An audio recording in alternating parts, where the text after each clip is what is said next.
నువ్వు ఇలా ఇలా కట్టేసి కొట్టేవాళ్ళు అంట. పాపం చూడు వెనక్కి అంతే కొడుతుంటే గిక్కోదు కాదు, చేతులు కూడా అడ్డం పెట్టారు కాదు అనుకో. చాలా భయంకరమైన శిక్ష అనుకుంటా. అంటే వీళ్ళు ఏం చేశారు అది వేరే నెక్స్ట్ పాయింట్.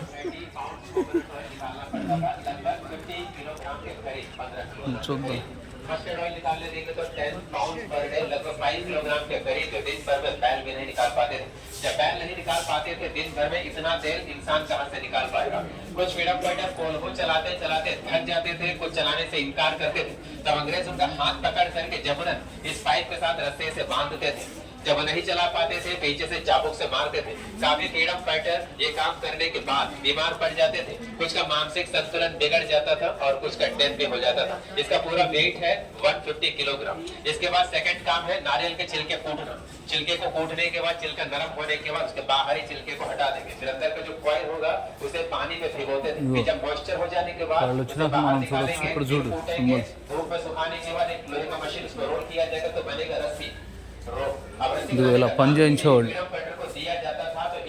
మెడలో వాళ్ళ నంబరు ట్యాగ్ ఇది ఉంటుంది, ఖైదీ నంబర్ మెడలో.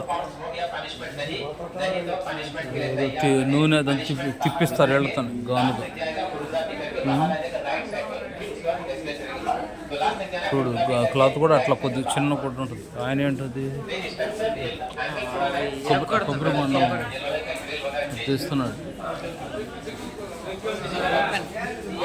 ఓపెన్ చేస్తాను.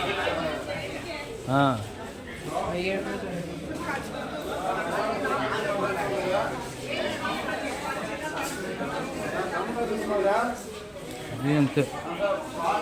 ఇతను వాళ్ళ సైనికుడా వాళ్ళ తరపు అతను పడుతున్నాడు.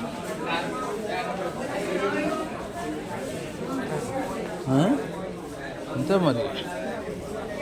ఏంది ఇందులో కర్ర ఏదో ఇరిగిపోయింది అనుకున్నా లెక్క. ఇది వామ్మో అంతే మరి. అద్దరిని కూడా ఎడకూడదు చూడు.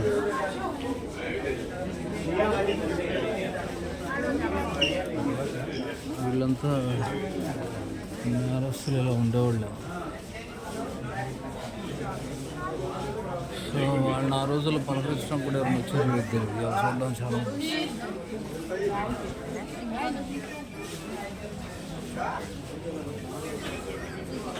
ఆ రోజుల్లో మనం పలకరించడానికి కూడా ఎవరు వచ్చి ఉంటారు. ఎలా జనం చూడడం